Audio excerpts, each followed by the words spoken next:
You are welcome to our daily reading. Today being Sunday, January 21, the topic for our open heaven says, God's Best Friend Part 3.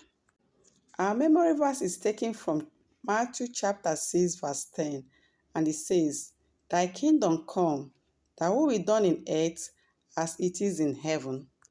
Our Bible reading is taken from 1 Corinthians chapter 3 from verses 5 to 9.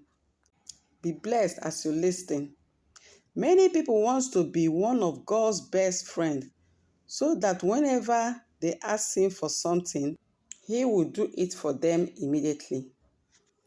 This is surely one of the benefits of being one of God's best friends.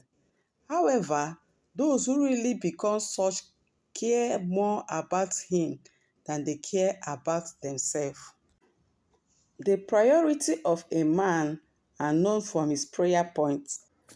If your prayers are always selfish, God will not make you one of His best friends. In fact, He will not answer your prayers when they are born out of your loss. James 4:3.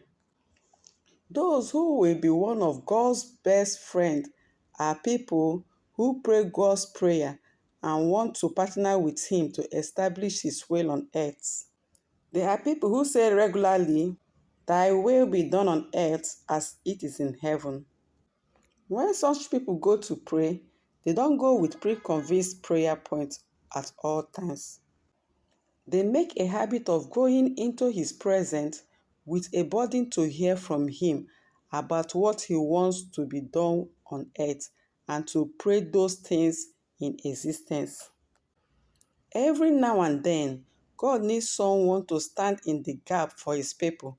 He needs someone to pray about a particular situation so that He can have a legal right to step into the situation. If you are an intercessor, always willing to pray God's will into existence, He will draw you closer to Himself. He will tell you things that He usually doesn't tell others and show you sides of Himself that others doesn't see. He will even reveal His burdens to you. Only those who are willing to share in God's burden can become one of His best friends. In Matthew 26, from verses 36 to 39, Jesus' best friend saw His sorrow. They saw Him in the time of distress at the Garden of Gethsemane, when He was crying for God to take away the cup from Him, and more importantly, to let His will be done.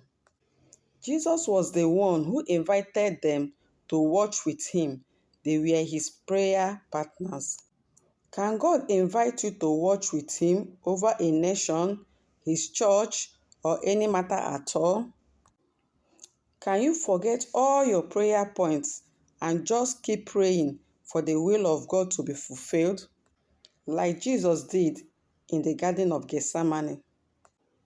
Do you care more about God than you care about yourself?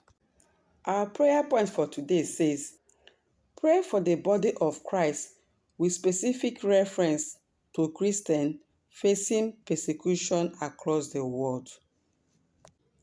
May you remain blessed as we continue to strive to become God's best friend. Bye for now.